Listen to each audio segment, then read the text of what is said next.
The old Twister MKIII rotary tie flying vise that I make. Yeah, I've just finished one off and got it ready to go for somebody to buy, or whatever happens with it. I might use it myself, but yeah, time to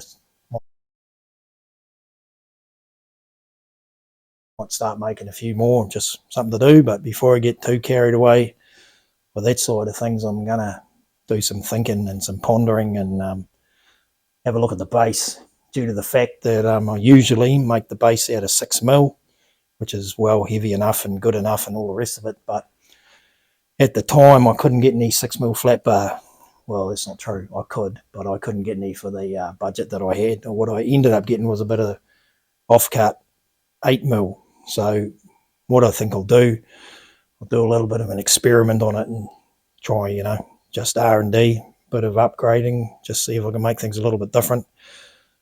Normally you won't be able to see it in there, and we'll go over it later. I normally put a nut on there which the stem goes into, but I think with 8mm I can just drill and tap it.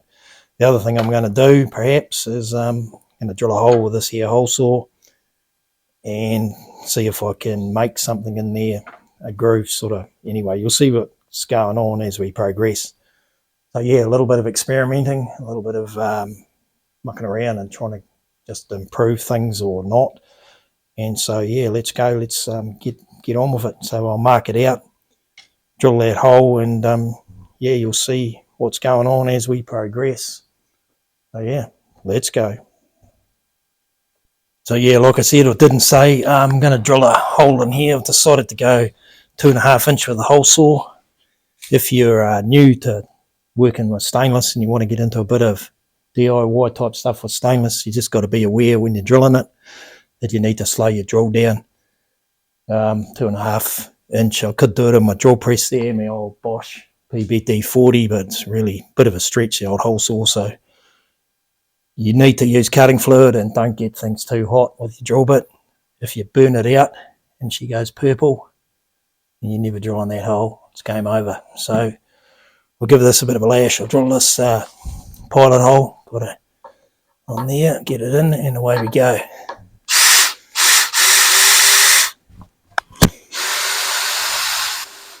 Oh, that's not working. I'll go a bit smaller. That one's probably a little bit blunt.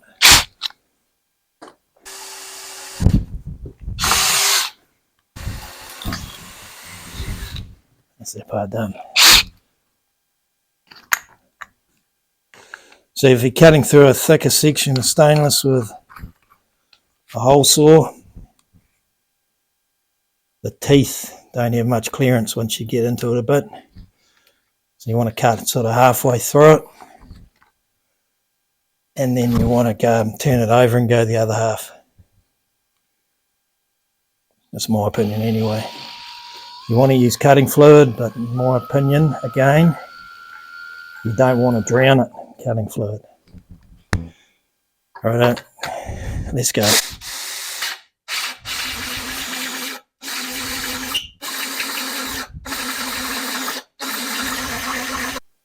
Of course, you can probably note there that I'm stepping it a bit so we don't overheat. This could take a while. I might fast forward it, but we'll get there.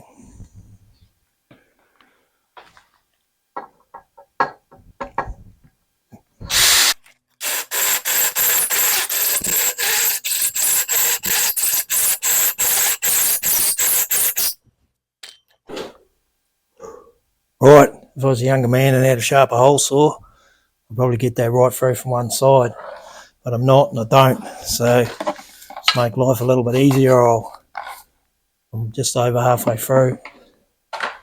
I'll flip it over and go from the other side, and we should be able to get there. A little more juice on that.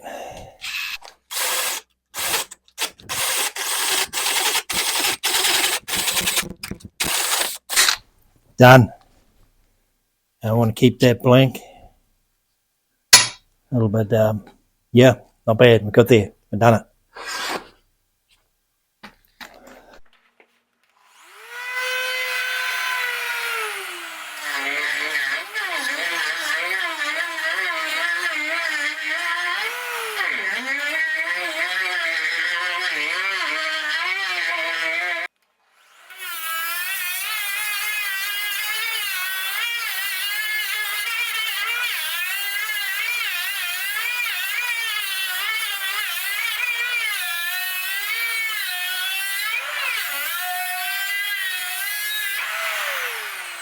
Rightio, so moving on, I'm going to, if you haven't guessed already, I'm going to try and make a little piece in there in the base so you can put your tungsten beads and hooks and whatever in. I'm trying to make a PVC insert, and if you see my little video on making PVC knife sheaths, same sort of procedure, but what I'm just going to use is a heat gun. So we'll get that going and get a little bit warm.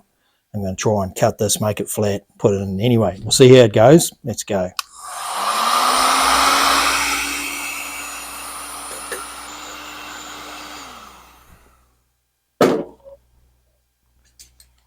Might have got that a little bit hot. Probably should have done it in the heat oven, benchtop oven, but never mind. We'll get it. Done. Right, try and flatten that out a bit. Get a square. There we go. Don't want to overcook it like I did in my other video, but I'm rushing, so we'll take our time, see what we can get. Oh, springy.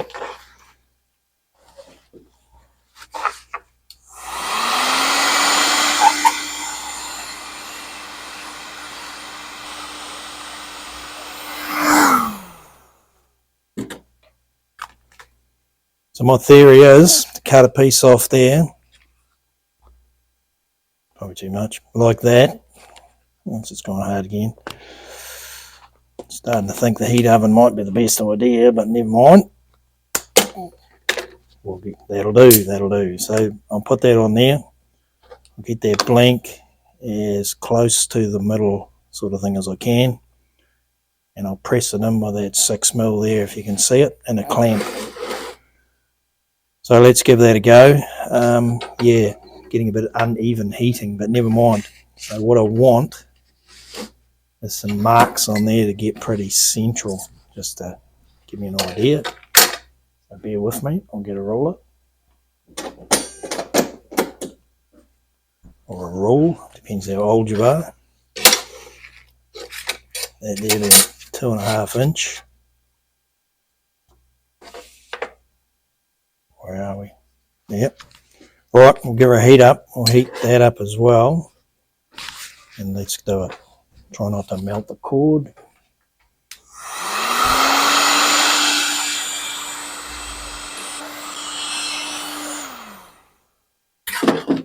We're a bit overheated, but never mind.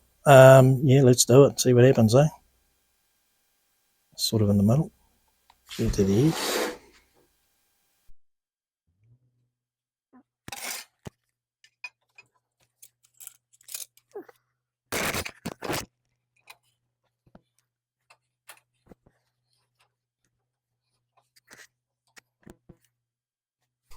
So I'll clamp that down as tight as I can.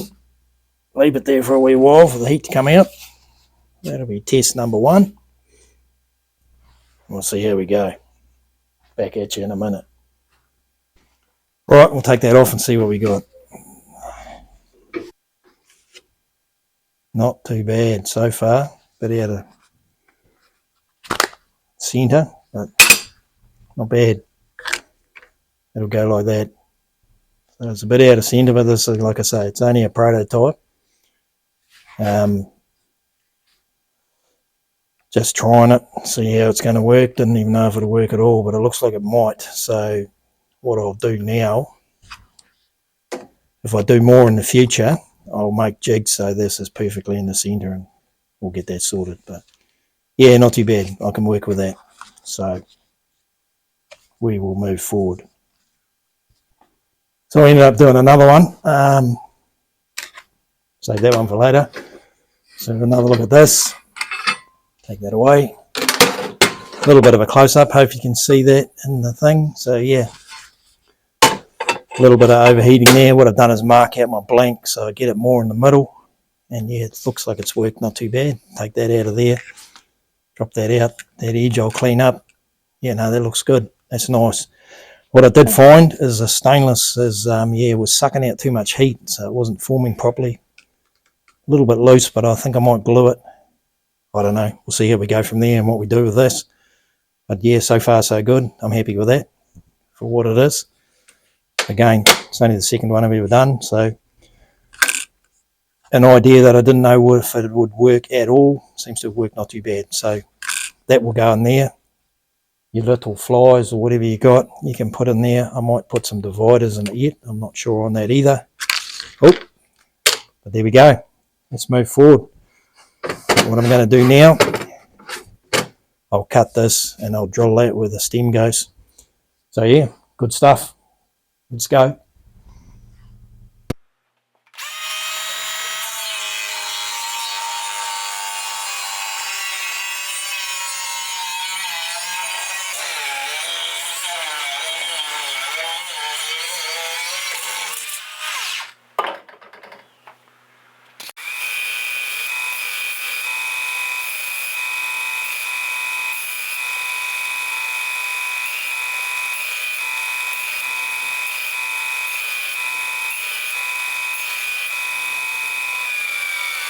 So yeah, like I've said, I've taken a little diversion from my normal bases for my old fly vices and decided, due to the fact that being 8mm, that I'd just drill and tap that and put the stem in there, and you'll see, naturally you'll see that when I get up to putting one together. But I also decided to fit this little, this here on the shoulder, fit that in there. What I'm going to do, that'll go in there, and for the sake of the exercise, I'm going to actually put some little screws in there, tidy that up, put some screws in. I don't know if that was a good idea or not. I've broken 2 M5 taps in there, and yeah, got through with the third one. That's why she's a bit brown on that corner. But yeah, that happens if you're tapping stainless steel, if you're new to it. 5mm, 6mm, yeah. Should have really got a brand new tap for this project going through 8mm. They only do so many holes and then they'll just break. But anyway, that's another story. So what I do when I put in my old 12mm, I've got this little jig thing here. Not a jig, I'll put some flat bars together, weld them up, make them a bit thicker. I just drill a hole. And the purpose for that is to put the tap in there. It's actually drilled 12mm, it doesn't quite go through, but get that in there. So yeah, line it up like so, get a little square on it. Get some vice grips to clamp it down. It just makes it straight. So as I was saying, it just makes it straight, so I don't get it going crooked and all over the place when I'm doing it. If you can see that in the video, I mean, like there, and just get the square on there, get it roughly right, good enough. It's pretty good. Hold it on with the vice grips, and then I'll tap that hole, and it should be nice and straight. Rightio, just change the camera angle to give you a better shot of what I'm talking about. So yeah, that's a little beastie, the block of stuff there with the vice grips on it. Another reason I do it this way is due to the fact that I don't have a proper tap wrench. If it's not quite right where you want it, you can just give it a bit of a tap. The hammer, once the vice grips are on, like that, that's pretty good. And yeah, that does definitely helps to hold it straight. So we'll get this on there using my improvised tap wrench here.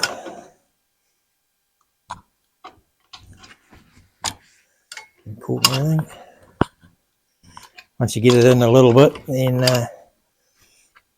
it'll do the rest for you.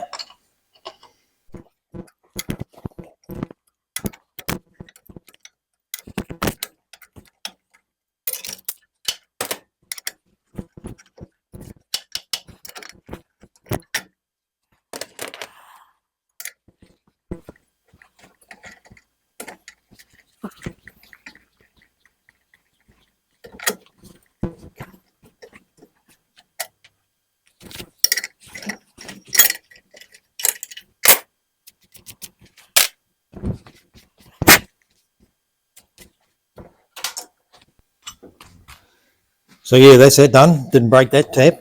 You don't normally break yeah, you can do 8mm, 10mm, 12mm. Don't normally break them, but anyway, that's that done. And if you're ever wondering what the stem is on the old Twister MKIII, it's just a bit of M12 all thread or threaded rod, like this TIG welding handpiece stand I've got. So I think that'll work all good. The old butterfly nuts like I use, the brass ones. go down there, solid as a rock. So that part's pretty cool. Back to this old beastie.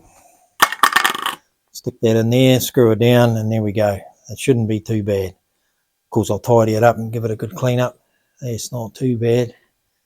Pretty good, actually. I'm happy with that. It's just a prototype, like I've been saying many times. Yeah, it looks pretty good to me so far. So, having said that, I'll give it all a bit of a clean up and a polish. Clean that up, yeah, and get back to you when she's done. Go.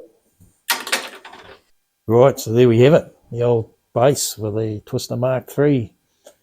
Yeah, there's a few options you can do. You can make yourself something a little different if you're into this sort of thing, or you got one of these vices. Simple garage workshop tools type thing. This one here is a big hunk of mild steel. That's the vise that I tie on. To be honest, it's a bit too heavy for me, but yeah, I've milled out some slots in here, as you can see, some little things.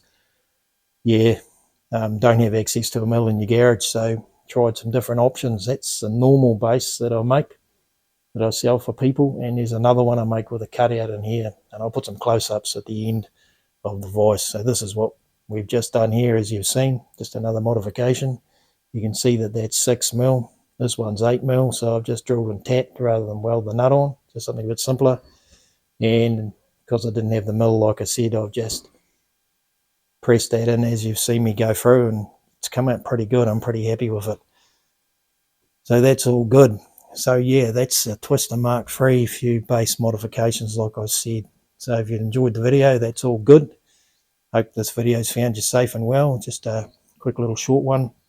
Always trying to improve these things, trying to do something different. So yeah, I thought I'd just give that base a go, seeing I had the 8mm, and it's come up pretty good.